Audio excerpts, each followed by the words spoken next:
Hola, ¿qué tal? Hola, Hola a Susana. todos. Hola Silvia, estoy con Silvia Parrat. Varios de ustedes la conocen, otros no, entonces será oportunidad para que la conozcan. Es una prestigiosísima piagetana, ¿no? Amiga de nuestro grupo de investigación, ha estado en Lima varias veces y bueno, trabajó en los archivos con Jean Piaget, en los archivos, Eh, ¿no? ¿Durante cuántos años, Silvia? En los archivos Piaget no es con Jean Piaget, trabajé primero con Piaget en la Con Universidad Jean de Ginebra, Piaget, después en los archivos Piaget. durante muchos años, y ya perdí la cuenta, y luego trabajé en los archivos Piaget, claro. Claro. Mm. ¿Cuántos años con Piaget, no te acuerdas? Con Piaget mismo, no en la universidad, con Piaget mismo habré trabajado unos 6, 7 años más o menos, así. Ah. Y en los archivos un montón de años. Y en los archivos un montón de años, en la universidad más de 40 años, y bueno. Muy bien. Y bueno, entonces con esta presentación, para los que no conocían a Silvia, queremos conversar con ella sobre el método clínico crítico, ¿no? Que es un método que en general yo diría que muy pocos psicólogos incluso conocen, bueno, y quien no es psicólogo tampoco, con menos razón. Es un método complejo, ¿no? Tiene su singularidad, por decirlo de alguna manera, ¿no? Que lo diferencia de otros métodos, en varias cosas, y entonces de eso queremos conversar con Silvia para tener una idea, ¿no? Un poquito más compleja de en qué consiste el método, para qué sirve, cómo se usa, y también para que le dé algunas recomendaciones, ¿no? A mis estudiantes o a cualquier persona que quiera iniciarse un poco en el método, ¿no? Entonces, a ver, Silvia, cuéntanos, ¿qué cosa es el método clínico crítico? ¿Por qué se llama clínico crítico? ¿Cómo Es surge? el método clínico crítico. Bueno, el método clínico crítico, como se lo llamó más tarde, al principio se llamaba solamente método clínico, que era también método clínico crítico, pero no se lo llamaba clínico crítico, y fue más tarde, ya voy a contar por qué. Es el método que Piaget en realidad inventó, ¿eh? Para probar sus hipótesis finalmente, para probar su teoría, para poner en valor su teoría, cuyos dos postulados esenciales, para resumir mucho, ¿no? Son el interaccionismo y el constructivismo, ¿no? Y el método clínico fue justamente, como toda teoría tiene una relación con el método, yo pienso, ¿no? La teoría, los métodos que existían en el momento, en la época en que Piaget comenzó a elaborar su teoría, bueno, no le convenían. Entonces tuvo que pasar bastante tiempo a crear este método que va a diferenciarlo efectivamente de los otros, ¿no?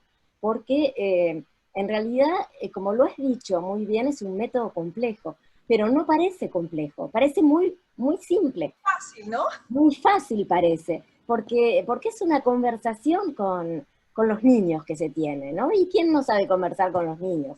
La gente se dice.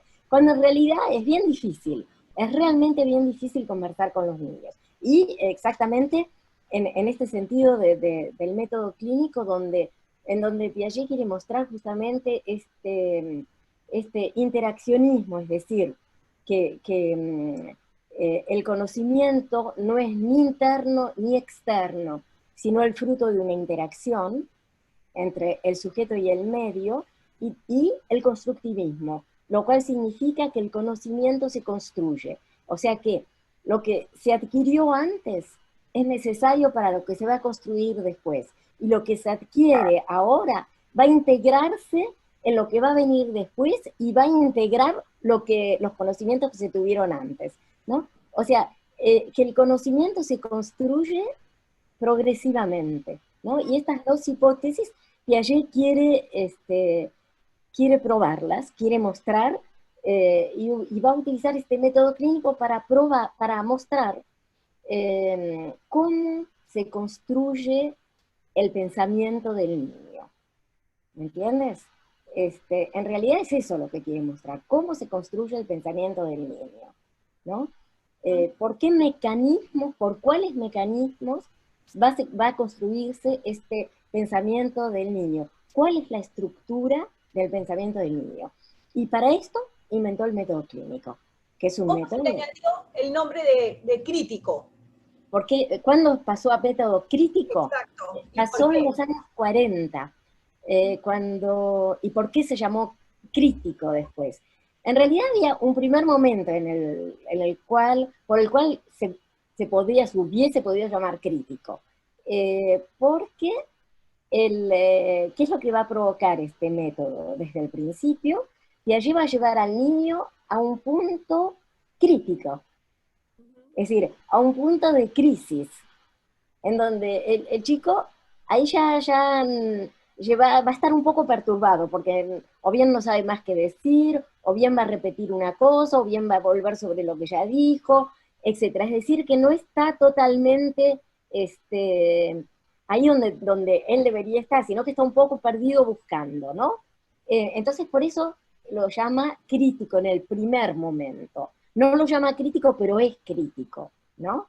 Porque se lleva al niño a una crisis, a un punto crítico, ¿no? Esa es la idea primera, ¿no? Como lleva el punto crítico, es decir, el punto donde duele, ¿no? Como el médico que va a ocultarte y cuando te duele, qué sé yo, te duele una región u otra de tu cuerpo, va a hacer muchas preguntas y va a ir tocando ahí esa región que duele, le duele aquí o le duele más allá o le duele más allá. Bueno, te ayuda a hacer lo mismo con el pensamiento, es decir, va a ir a atacar el punto en donde duele, vamos a decir de manera metafórica, ¿no? Y por eso se llama clínico. Ahora, la parte crítica viene en los años 40, método clínico crítico. ¿Por qué? Porque no solo se va a pedir a llevar al niño a un punto de crisis, a un punto crítico, sino que se lo va criticar, se lo va a criticar al niño. ¿Cómo se lo va a criticar al niño? Por ejemplo, el chico va a decir, va a darte un argumento en relación a una experiencia y el experimentador va a decirle, pero un chico de tu clase me dijo que no era así, y le da el argumento contrario. Es decir, se lo está criticando. ¿Entendés? Y entonces por eso se llama crítico, porque se critica al niño, se le da un otro argumento. No, no es que se le dice, es falso lo que estás diciendo, Claro. no, no es eso, sino que se lo está criticando. Otro niño me dijo lo contrario. Entonces, ¿quién tiene razón? ¿Eh? La Eso idea es una de esa manera crítica se podría entender como generarle un desequilibrio al niño. que lleva a un punto podría llevar al niño a un punto de desequilibrio, claro, y de progreso también, porque cuando se desequilibra va a buscar otra cosa y puede o no progresar en función de su nivel de desarrollo, evidente, porque si está en un nivel de desarrollo muy bajo, un desarrollo X, por ejemplo, que no responde a la pregunta, entonces no va a conseguir, pero si está en el pasaje de un periodo a otro, ahí lo va a desequilibrar y probablemente lo puede llevar a dar el desequilibrio lo puede llevar a una respuesta positiva. De la misma manera que el conflicto cognitivo, ¿no? Que es otra manera de desequilibrar al niño, sí, desequilibrar el pensamiento del niño, ¿no? Ahora, la contrasugestión es, por ejemplo, el niño dice, cuando por ejemplo se le presentan dos bolas de plastilina y se alarga una, ¿no? Dice, el niño que había dicho que había la misma cantidad de plastilina en una y otra bola, va a decir que ahora hay más en la salchicha, porque se alargó, está más alargada, hay más, es más larga, lo que sea. Y entonces ahí viene el experimentador y dice, no, pero un chico me dijo de tu clase, me dijo que había más en la bola, porque es muy gorda la bola. En cambio que acá es muy flaquita la salchicha y va mostrando la dimensión que está más flaquita, ¿no es cierto? En cambio que en la otra muestra la otra dimensión en la bola.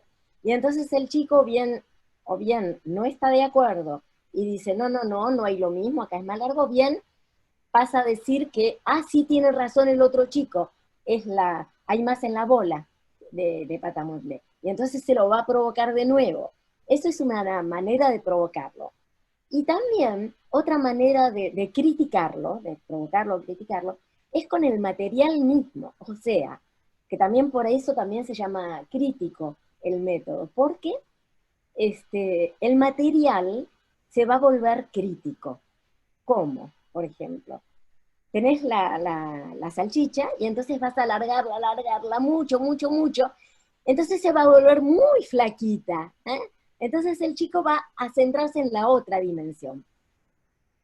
Y de una centración en una dimensión y en la otra, cuando está más o menos en un punto de alcanzar esta respuesta positiva, entonces va a poder dar la respuesta positiva exactamente y a contestar, a dar una respuesta buena, ¿no? Con estos desequilibrios que se le plantean.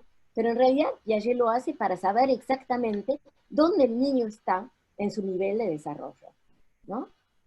Que para eso también sirve el método clínico, ¿no? También. No solamente para la organización del pensamiento, los mecanismos, ver los mecanismos del desarrollo, sino también para situar el pensamiento del niño a un nivel dado del desarrollo, ¿no? ¿Cuál es la diferencia que tú ves entre usar el método clínico crítico cuando hay material, por ejemplo, con la plastilina, para clasificar o para hacer series, por decirte algo, y cuando no hay material, cuando es una entrevista, como en el desarrollo moral, por ejemplo, o en el conocimiento social? ¿Qué Bueno, diferencias ves en esto? hay diferencia. Primero que no es exclusivamente verbal, no es una discusión en el terreno moral, por ejemplo, que Piaget lo utilizó también, porque cuando estudió el desarrollo moral, también utilizó Historias. su método clínico crítico, ¿no? No, pero no lo hizo de la misma manera que lo hacía antes. No lo hizo ni con objetos, ¿Ah? ni exclusivamente verbal. Como fue al principio cuando estudiaba el lenguaje del niño, el lenguaje del pensamiento del niño, ¿no? Ahí era totalmente preguntas y respuestas porque se interesaba en la manera que el niño tenía de comunicar. No es que se interesaba en contar las palabras que el niño tenía a una época dada del desarrollo, sino, no era eso lo que le interesaba, sino en estudiar la comunicación. Y entonces él lo utilizaba, él discutía libremente con el niño.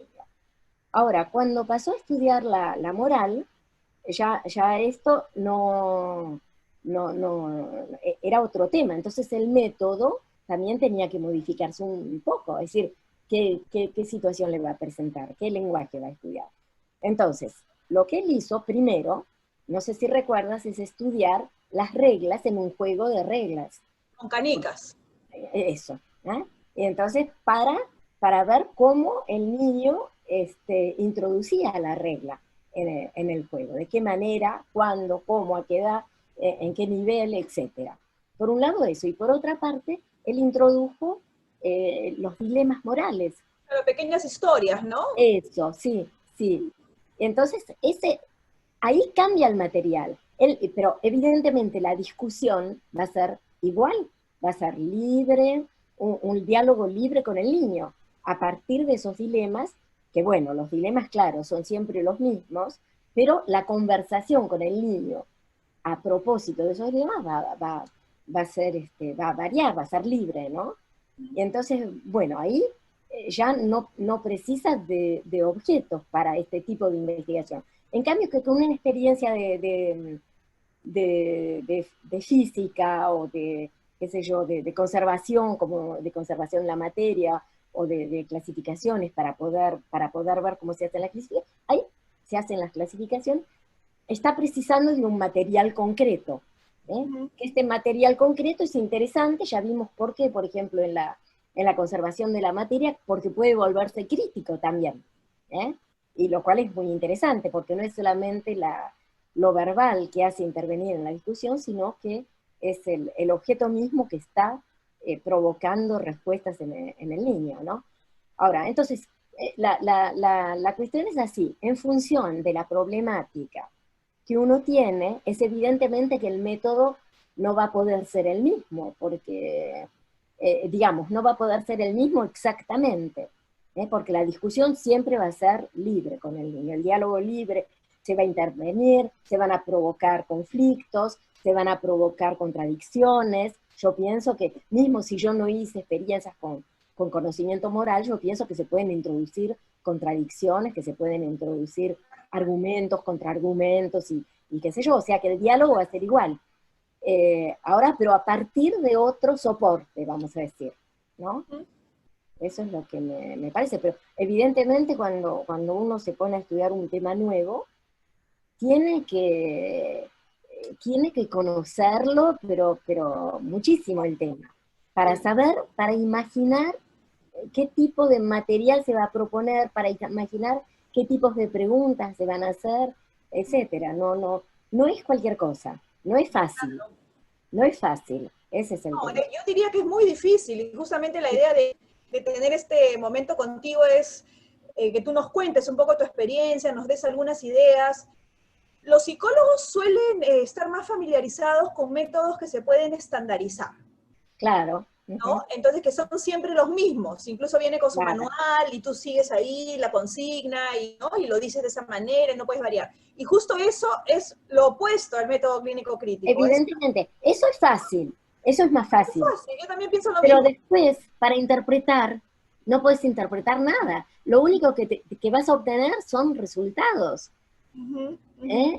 Mira, yo me acuerdo que había los psicólogos de Inglaterra, los anglosaxones, decían, criticando al método clínico, decían, claro, porque en el método clínico se preguntan siempre, se piden argumentos a los niños. ¿Cómo sabes que esto es así? Y el niño tiene que explicar. ¿eh? En la misma, para el conocimiento social o moral también. ¿Y cómo tú sabes que esto es así? ¿Por qué piensas que esto tiene que estar resuelto de esta manera, etcétera?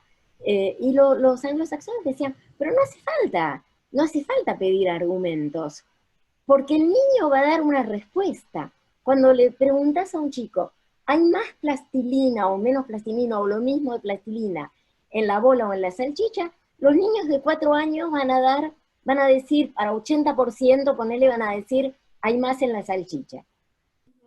Y se acabó, te están diciendo algo que tiene un sentido psicológico, te dicen ellos. Sí, pero no explican, ¿qué explican con eso? Entonces, Muy bueno, poco, nada. claro, entonces es más fácil, pero no se explica mucho. Ahora, la otra cosa interesante es que en Piaget, el método experimental está dentro del método clínico, pero no está de manera estandarizada, ¿sí? Está, las hipótesis, no es una hipótesis que se hace con anterioridad y Claro. que luego vas a probarla, ¿no? Sino que tenés que ir haciendo las hipótesis a medida que vas a interrogando al niño, lo que es dificilísimo, y tenés que tener una flexibilidad y una creatividad también, ¿no? Muy difícil. Y sobre todo conocer la materia, ¿no? Conocer la teoría, ¿no? Claro, la teoría, digamos, piagetana y también la teoría del tema que estás evaluando, Claro, evidente, ¿no? evidente, Que son las evidente, dos cosas, sí, ¿verdad? sí, sí, sí. Silvia, y entendiendo que esto es así, o sea, que hay una dificultad intrínseca, diríamos, en el método, que no se puede estandarizar, ¿no? No se, Porque, se no, trató de yo estandarizarlo. sé, ¿no? En Canadá incluso Trató de hacerlo, pero no dio es resultado. imposible. Y entonces ya, reconociendo esa naturaleza, ¿no? Tan Sí, particular sí. del método, ¿qué se le podría, digamos, dar como sugerencia, como recomendación? Estoy pensando en mis alumnos ahora, ¿no? Que no tienen familiaridad, experiencia con el método, van a tener una primera o una segunda aproximación. Eh, como recomendación, así que de todas maneras, ya hemos dicho ¿Como algunas, ¿no? Por recomendación ejemplo, para qué? manejar la teoría. Sí. Ah, como recomendación para utilizar el método. Para hacerlo Ah, para bien. hacerlo bien, sí, sí, sí, Usar sí. el método sin cometer errores o minimizando los errores, sin inducir, sin quedarse Sí. con lo primero que el niño te Ah, dice. ¿Qué exacto. recomendarías tú, 2 o 3 cosas, por ejemplo? Sí, bueno, ya dije, la primera es conocer bien la teoría de las dos partes, ¿no? Del tema que se está estudiando y la teoría. La segunda es tratar de contactar personas que ya han utilizado el método y tratar de hacer experimentación con estas personas que ya conocen el método. Yo sé que no hay muchas, en el mundo, y que las personas que sabían interrogar estaban en Ginebra, ¿no es cierto? Y bueno, y las que se fueron de Ginebra para otros lugares, ¿no es cierto? Pero existe, por ejemplo, y por eso para mí el método debería enseñarse en algún lugar, debería ser como trabajo práctico, como alguna manera de esa. Esa es una. Si no hay posibilidad de hacer eso, entonces, tenemos la suerte que en todos los libros de Piaget, si uno lee los libros de Piaget, todos, va a tener muchos ejemplos, que son los protocolos, que son ejemplos de método clínico. Y en general son muy largos los protocolos, los ejemplos. Bueno, a veces son cortitos, pero muchas veces son largos. El problema es que está escrito en chiquito, ¿no? Con letra chiquita. Y muchas veces la gente piensa, bueno, eso no es importante porque está en chiquito. Vamos a leer lo importante del libro, que son las letras grandes, ¿no? Y entonces lo deja de lado, ¿no? Cuando en realidad tenemos ahí una fuente de una riqueza increíble ahí adentro, con temas diferentes, claro, etcétera. No es que hay que estudiárselos de memoria, sino que leyendo eso, uno se puede ir dando cuenta de cómo funciona, ¿no? El método. Eso es una otra posibilidad, cuando no se encuentran personas que te pueden mostrar cómo funciona. Porque fíjate que ni siquiera Piaget lo mostró. Él habló muy poco del método en realidad en sus libros como tal. Claro, no habló casi nada, 4 páginas. 4 páginas. Sí. Para una teoría enorme como es su teoría. O sea, no sistematizó el método, ¿verdad? No, Piaget no, porque el método se aprendía ¿cómo? Haciéndolo. O sea que desde el primer año que uno entraba en la facultad, los chicos ya estaban haciendo experimentación. Yo misma puedo contar con respecto, cuando yo llegué a Ginebra, yo no sabía lo que era la investigación. Mirá que yo había estudiado en Argentina, evidente, en Argentina lo que primaba era el psicoanálisis o el behaviorismo, estábamos entre las dos. Yo le daba más importancia al psicoanálisis en la época. Pero eso no era ninguna experimentación. Claro. Yo no sabía, no era ninguna investigación, no era investigación. No hacíamos investigación en la época, ahora cambió el mundo. Pero en la época, que era que no tan lejos, era en los años 68, los años 60, yo no sabía lo que era experimentar. Entonces yo llego a Ginebra y me dicen, bueno, tenés que hacer 3 investigaciones. ¿Y eso qué es? ¿Entendés? Entonces, y ya en la experimentación, bueno, ya vas a aprender, en la experimentación yo hice 3 investigaciones, apenas llegué, porque lo que era teoría, yo sabía todo, menos la parte piagetiana, que era la que yo quería estudiar. Entonces no precisaba hacer los cursos de psicoanálisis, los cursos de metodología, los cursos de qué sé yo, de método experimental y todo eso, no precisaba de hacer eso. Entonces me dijeron, tenés que hacer 3 investigaciones. Y en esas investigaciones se utilizaba el método clínico. Entonces, no días en ese momento. Ahí, apenas llegué, estaba ya en pleno método clínico, ¿no? Que evidentemente en principio no sabía de qué iba y bueno, hacía poco tiempo. Entonces eso es otra calidad que yo percibí en la gente que me enseñó el método clínico, en realidad que me lo enseñó mostrándolo, ¿no? Inclusive yo me acuerdo que en la época, bueno, no manejaba súper bien el francés, sabía un poco, pero claro, no tenía la experiencia, de 2, 3 años de Alianza Francesa, no me iban a poner al nivel de lo que se hacía aquí, ¿no? Entrevistar en francés, claro, entrevistados en francés. Claro, estábamos en Suiza, en francés, ¿no? Bueno, en Ginebra. Y entonces, bueno, la asistente que trabajó conmigo, ¿no? Que me ayudó, ella se dio cuenta que yo más o menos entendía, pero seguir a un niño, entender lo que un niño dice cuando uno está dominando apenas la lengua, es muy difícil, es muy difícil. Entonces ella, con mucha delicadeza, porque esa es una calidad que deben tener los experimentadores, a mi gusto, con los niños, ¿no? Que no bruscarlos, ¿no? No. Bueno, ella la tuvo conmigo que yo era su estudiante, una delicadeza pero genial, que me dice, bueno, mirá, Silvia, lo que vos vas a hacer, vas a tomar nota de todo lo que puedas, ¿eh?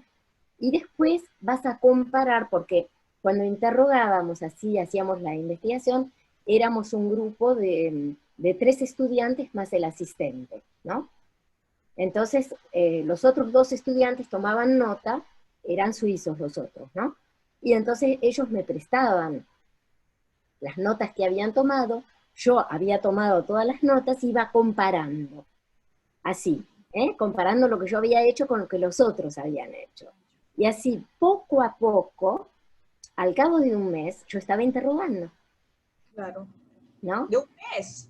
Sí, sí. No es mucho. Pero realmente, bueno, yo para decirte, yo quería aprender, quería saber, y yo estaba día y noche con un dolor de cabeza terrible a la noche, porque estaba todo el rato estudiando, todo el rato escuchando cómo se hablaba, estaba todo el rato con gente, y etcétera, ¿no?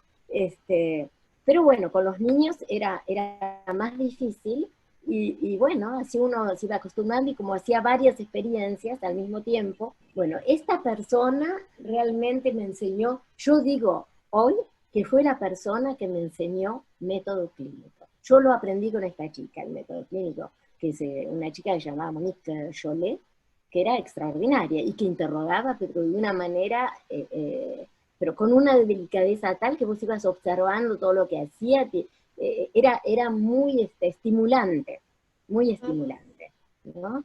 Y con respecto a los niños los trataba así muy, con mucha delicadeza, Y ¿no? hay que tener mucho manejo, que es algo que también quiero que la gente entienda, ¿no? Que tiene que ser con mucha delicadeza, como tú dices, Sí, sin sí, violentar al niño. exactamente, Bueno, y sí. con el adulto también, porque el método clínico se puede hacer con adultos, pero a veces Bien, claro, presiona mucho a la persona, ¿no? En el interrogatorio para tratar de sacar lo que uno quiere, y se claro. vuelve una cosa medio violenta. Claro, y esta chica era muy cariñosa, sí, porque despacito iba, muy suave también, no agredía así al niño, dime lo que es esto, o qué sé yo, ¿no? Claro. O Y, está mal, ¿no? Lo que has o está dicho. mal, no se puede decir, nunca se puede decir está mal, Exacto. ¿eh? Este, porque Sí, si no el exacto. niño ahí se va a sentir mal, claro, evidentemente. Ahora, la prueba de que los niños, a los chicos les gustaba, les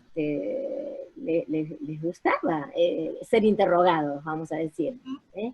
Porque nunca nosotros íbamos a buscar los chicos en la clase, ¿no? En el aula. Y le preguntábamos al maestro si ella nos podía dar un chico para que, bueno, me explique, ya sabían lo que íbamos a hacer, ¿no? Y entonces la maestra preguntaba, ¿quién quiere ir? Y todos los chicos levantaban las manos, todos, yo, todo el mundo quería venir, ¿no? Lo cual quiere decir que un chico hubiese contado lo que pasó en esos Claro. interrogatorios, ¿no? Pero ahí todo el mundo quería venir, ¿no? Y Es una situación además que los hace pensar, ¿no? Que les pone claro, una cosa claro, novedosa. es estimulante para ellos también, ¿no? Realmente es estimulante porque, bueno, hay cosas que van a comenzar a pensar en cosas que nunca habían pensado, ¿no? Bueno, ahí está el método clínico, ¿no? Ahora, Sí. entonces es eso, así mirar un poco en los libros,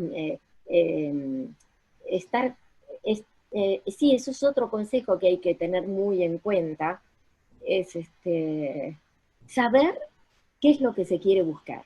Ujú.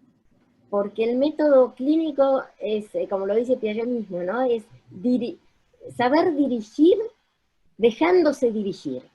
O sea que están las dos. Hay que dejarse dirigir dirigiendo, ¿no? El interrogatorio.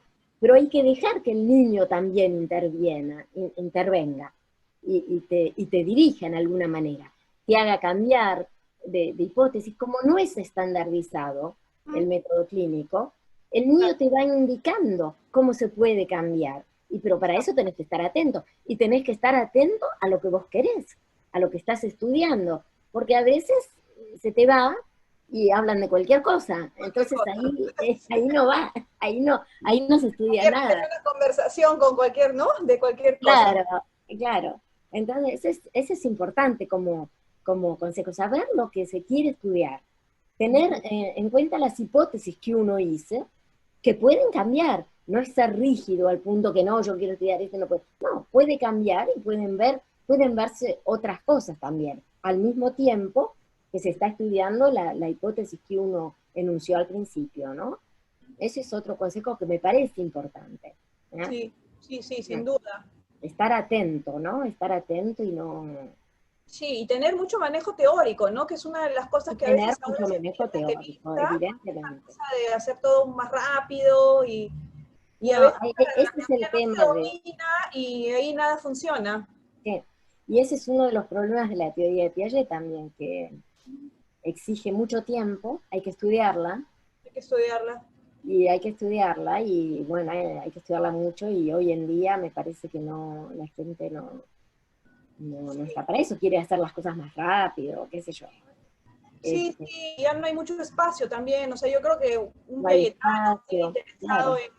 en Piaget tiene que hacer una formación por su cuenta, ¿no? Porque Y eso es la muy información difícil. que se ofrece, sí, la que da la universidad, Sí, no tiene cabida. claro, Mi experiencia, ¿no? Muy poca cabida, muy por encima, y a veces incluso mal enseñado. mal enseñado. Entonces, claro. No sé si te has encontrado con esas experiencias, yo sí me he encontrado donde le dan un espacio en un curso, pero lo enseñan mal. Entonces Claro, es contraproducente, ¿no? eso no sirve, claro, si está, No sirve. o se hacen malas críticas también, se va contando por qué no sirve esta teoría, qué sé yo, y se hacen críticas sin haber entendido o habiendo leído un pedacito de la teoría, porque la teoría de Piaget es muy grande y tiene Y varias también está épocas y hay que... cambiando, ¿no? Bien ha ido ¿Cómo? cambiando. Se ha ido transformando la teoría misma. Exactamente, se ha ido transformando, a pesar de que siempre Piaget guardó todo lo que fue estudiando, pero se ha ido transformando igual, Claro. ¿no? Y eso hay que saberlo, ¿no? Hay que estudiarlo, y el método clínico también es muy difícil, de la misma manera que la teoría es difícil, el método también no es así, anda, vas a hacer algunas preguntas a los chicos y ya está. No, no, no. No. Entonces, bueno, uno tiene que, qué sé yo, yo me acuerdo, es otra historia que tuve con mis estudiantes también, que al principio, bueno, yo tuve muchos grupos de estudiantes a quien yo enseñé método clínico, en realidad ellos me ayudaban a mí para mi tesis y yo les enseñaba método clínico. Y ellos tenían, yo tenía que enseñarles todo, además que les enseñaba bien, ¿no? Porque si no hubiese tenido resultado, cualquier resultado, ¿no? Y exigía mucho de los estudiantes. Y a todo punto de vista, hasta el protocolo, no puede ser qué sé yo, un trapo que me tiren, un pedazo de papel que me tiren donde ponen algunas notas. No, tenía que estar bien hecho el protocolo, bien escrito a máquina, como me lo habían exigido a mí cuando yo estudié, ¿no? Bueno, ¿por qué yo no lo voy a exigir a mis estudiantes, a pesar de que las cosas estaban más libres y qué sé yo? Entonces yo era muy exigente, y los estudiantes, bueno, no les gustaba mucho, evidente que Claro. eso. Y entonces no les gustaba y protestaban. Y, y después, 2, 3 años más tarde, eso es impresionante. Los chicos, los estudiantes que vienen y te vienen a agradecer, La exigencia. sí, sí. Claro, Eso está es bien. impresionante, es muy bonito eso, ¿no? Porque, bueno, sobre el momento, qué sé yo, estás un poco así desequilibrado, ¿no? Pero, bueno, al final entendés que sí, hay que exigir para poder enseñar, siempre tenés que exigir, ¿no? No es que vas a matar a la gente, evidentemente, ¿no? Pero es una exigencia teórica, una exigencia intelectual, ¿no? Y inclusive una exigencia en la presentación del trabajo, ¿no? Sí, Para poder utilizarlo, ¿no? y como una última pregunta para que la gente también entienda, hay variaciones, ¿verdad? En el método clínico crítico. Es decir, Piaget originalmente lo usaba de una manera, pero algunos colaboradores introdujeron algunas diferencias. Ah, claro, claro, Pero, claro. Por ¿podrías ejemplo, contarnos un poquito de esto para que la gente sepa? Claro, para ver que no siempre es igual, que digamos, Exacto. hay una base que es igual, vamos a decir, pero que se va a modificar en función de los intereses que se tienen. Al interior, por ejemplo, de un mismo marco piagetiano, ya vimos el tema, ya introduce modificaciones, ¿eh? Pero además de eso, son el interés del investigador. Ujú. ¿Eh? Y el ejemplo más clarito ahí está, claro, si uno está estudiando con Piaget y hace lo mismo que Piaget, va a ser más piagetiano que otra cosa en ese momento que está estudiando Piaget. Pero uno cuando empieza a desenvolverse y a querer otra cosa y a ver que yo me centro más en esto, me centro más en otro aspecto del desarrollo, entonces ahí las variaciones pueden introducirse. Y, por ejemplo, Imelder, que fue una colaboradora de Piaget, cuando hacía las experiencias para Piaget, las hacía un poco como Piaget quería, pero Quería. fue introduciendo modificaciones en función de los intereses que ya Ujú. tenía, ¿no? Y que eran intereses más funcionales, que a ella le interesaba más el sujeto psicológico que el sujeto epistémico, el sujeto general, ¿no? Entonces iba a interesar más en cuestiones que para Piaget no eran interesantes en esa óptica. Por ejemplo, el lenguaje, la imagen mental, la memoria, las experiencias que Inelder hacía relación en la experiencia que hacía a todos estos aspectos de la vida cotidiana, vamos a decir, de la persona interrogada. En cambio, que para Piaget eso no tenía significación porque no era eso lo que estaba buscando. ¿Eh? Ujú. Entonces puede cambiar en función de los intereses que uno tenga, en función del tema que uno esté estudiando. Puede cambiar también en función de la temática. El propio rol del evaluador también cambia, ¿no? A veces hay evaluadores, o sea, que pueden introducir algunas ayudas, por ejemplo. El propio rol, Claro, del que está entrevistando, sí, también puede cambiar, ¿no? Algunos hacen una cosa más estructurada o algunos dan claro, algún soporte, claro, otros claro. dan cero soporte, entonces eso hay una variación también. Exactamente, por ejemplo, cuando yo hice mi tesis, yo utilicé método clínico, pero no hice exactamente lo mismo. ¿Eh? Por ejemplo, yo lo hice en dos versiones, vamos a decir.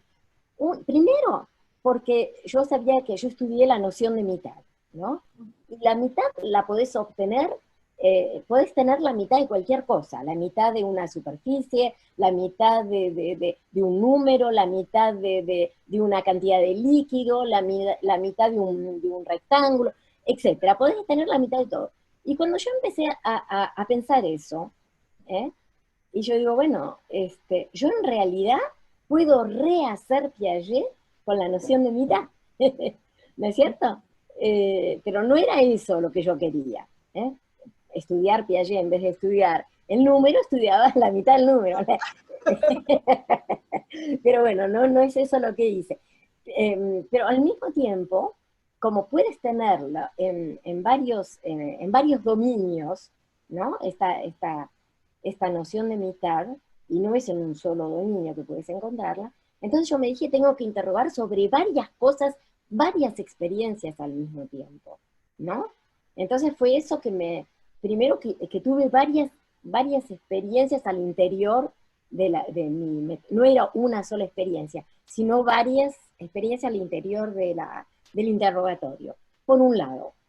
Y por otro lado, yo quise saber si había una variación, por ejemplo, sin pedir eh, sin introducir ninguna explicación, ninguna argumentación, ningún pedido de argumentación. Yo dejaba al niño, eh, puedes hacer esto, por ejemplo, repartir un conjunto de manzanas, y ya está, y lo dejaba. Y el niño lo hacía, es como si fuese una respuesta y nada más, sin intervenir. Y después lo interrogaba otro día, a la semana después, interviniendo y con todas las modificaciones del método clínico, etc.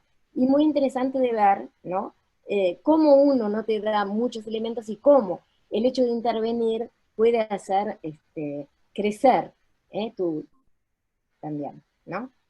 Este, eso es lo que yo había encontrado, ¿no? Es decir, que puedes modificar efectivamente en función de varios parámetros, ¿no? Pero es mejor eso discutirlo, conversarlo. eh, por ejemplo, si tus estudiantes quieren introducir modificaciones, lo van a conversar contigo, ¿no? Sí, bueno, están aprendiendo, ¿no? Entonces Claro, van a empezar por algo muy general, muy general por el momento, claro, por el pero momento, después, sí. Pero sí, sí me interesa que por lo menos amplíen un poco la mirada de lo que claro, significa el método claro. clínico crítico, ¿no? Y es evidente que, bueno, ellos no pueden asistir a una interrogación clínica porque no existe, ¿no? Pero si vos planificas una cosa muy chiquita, una experiencia muy chiquita, ya hecha por Piaget, la conservación de la sustancia, por ejemplo, del número, lo que sea, con las fichitas, ¿no? Muy simple y muy estandarizada hoy prácticamente, podríamos decir. Para ver qué es lo que encuentran y qué es lo que encuentran de diferente, ¿no? Porque van a encontrar alguna cosa diferente, seguro, porque los chicos no son iguales, ¿eh? Claro. Entonces eso es interesante de remarcarlo, de explicarlo, bueno, de hacerlo solos qué sé yo, con chicos de la familia, con Ujú. chicos que van a buscarlo en el supermercado. Bueno, ahora no porque no hay nadie, ¿no? Pero Estamos todos encerrados. Silvia, y te hago una última pregunta. Con esto dale, acabamos. sí.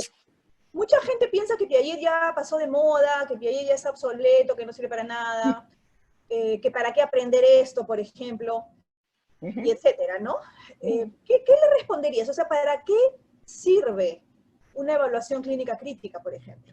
¿Para qué sirve? Claro, te digo, o sea, yo estoy convencida de que Claro. sirve, ¿no? Pero No, digo para la no, gente que no claro, no, sabe. pero yo digo, si me interesa en saber, por ejemplo, en qué estado del desarrollo intelectual está un niño, me sirve para eso el método clínico, por ejemplo. Me sirve para eso estudiar Piaget, me sirve para saber cómo el niño va deformando y integrando los conocimientos, que es la asimilación y la acomodación. Para mí no es inútil la teoría de Piaget. No, Es pero por efectiva. supuesto que no, pero mucha gente Por la supuesto ve que, muy pero por supuesto que hay mucha gente que dice que no sirve para nada. exacto. Porque yo entonces la respuesta que daría a estas personas, digo, bueno, es que es alguien que viene justamente del cognitivismo, y para qué me sirven las experiencias con adultos, por ejemplo, en donde yo planteo un problema, me dan la solución, yo lo anoto y se acabó. ¿Para qué me sirve eso? ¿No? En cambio que estudiando Piaget me interroga sobre el desarrollo del pensamiento del niño. Bueno, y para mí eso continúa siendo muy importante, y en cualquier dominio, ¿no? Claro, en cualquier dominio. Y además sirve para repensar también el proceso educativo, ¿no? Ah, por supuesto, eso porque eso lo tienes más, ¿eh? El proceso educativo, Piaget, yo diría que hoy en día eh, se aplica más que otra cosa. O bien la gente dice, no sirve para nada, los investigadores, ¿no? O bien no sirve para nada, o bien se aplica en el dominio de la pedagogía, los más inteligentes, ¿no? Yo diría. A veces sin saberlo, porque no se Claro, para sabe. eso hay que saberlo, y hay muy pocos que lo saben. Pero hoy en día es ahí en donde se ve más donde está Piaget, si no estaría muy ausente, estaría muy ausente. Y si está ausente, va, no se puede estudiar, porque ¿quién te lo va a enseñar? ¿No es cierto? Aquí en la Universidad de Ginebra es impresionante, ¿no? Piaget no se enseña más, Nos enseña. ¿no? Y donde está presente es en algunos investigadores que se interesan en uno, dos, uno, que se interesan en pedagogía. Entonces, por eso vos podés decir, sí, Piaget se aplica más que se enseña como teoría, ¿no? Se aplica. Y lo que... Entonces, esta problemática, que para mí es una problemática, o bien la gente lo critica y dice que no sirve para nada, o bien se aplica en la pedagogía, pero la teoría misma no parece ir creciendo por el momento, ¿no? No sé si tienes esa impresión. Hay algunos, ¿no? Pero efectivamente, algunos piagetanos que hacen cosas interesantes, pero son contados con la mano, ¿no? Contados, contados. Pero Contados para decir, acá hay un descubrimiento, acá hay algo, se avanzó en la teoría, muy es poco. decir, se avanzó para transformarla, porque Piaget no debe quedar como Piaget lo contó, debe transformarse, pero en la misma óptica, ¿no? Pero no, yo no veo cosas así que salgan así un poco de lo que ya se sabe, más o Lo menos. que ya se sabe. Ah, Sí. entonces está un poco difícil, ¿no? Bueno, y para eso hay que tener, para poder ir más lejos, hay que tener, hay que estar institucionalmente en una institución donde puedas hacerlo, donde sea reconocido, donde tenga gente que pueda trabajar contigo. Implica Sí, muchas tienes que cosas. tener colegas, ¿no? Con Claro, claro. Donde puedas discutir, ¿no es cierto? cosas, con gente Eh, que tiene el mismo tema, exacto, sí claro. coincido. Aquí fue diferente en la época porque todo el mundo era piagetiano. Es decir, la mayor parte de lo que se critica hoy, pero bueno, en la época cuando yo llegué era, en todos los cursos que había se estudiaba Piaget y todo el mundo conocía a Piaget, ¿no? En Eso ya fin, no. Bueno, está difícil, era ¿no? como un reto, me parece muy bien Claro, terminar claro, como un claro, reto, ¿no? claro, Sí. claro. Como tú sabes, nosotros en el grupo de investigación tratamos de impulsar hasta en la medida de nuestras posibilidades, ¿no? Trabajar en esta línea, no solamente, pero por lo menos yo sí, ¿no? En mis Claro, claro, años en lo que claro. podemos, pero efectivamente coincido es que es complicado. Es Y bueno, complicado, pero bueno, se hace, se va haciendo progresivamente, ¿no? sí, y por eso te agradezco mucho, Silvia, que te hayas conectado conmigo No, ahora, para mí para es ti un es placer, sí. noche, Mm. ahí en Suiza. Voy a poner este video a disposición de la gente, te paso Muy el bien. enlace también, ¿no? Y cualquier pregunta podríamos seguir de una manera o de otra. ¿Eh? Sí, y vamos a ver si podemos hacer otra cosa, de repente algo, ¿no? Nos conectamos con varias Algo. personas y tenemos un conversatorio así. Perfecto. ¿Te parece? Bueno, Listo. perfecto. Entonces, me despido. Hasta pronto, hasta pronto. Gracias. Chao. Chao. Chao.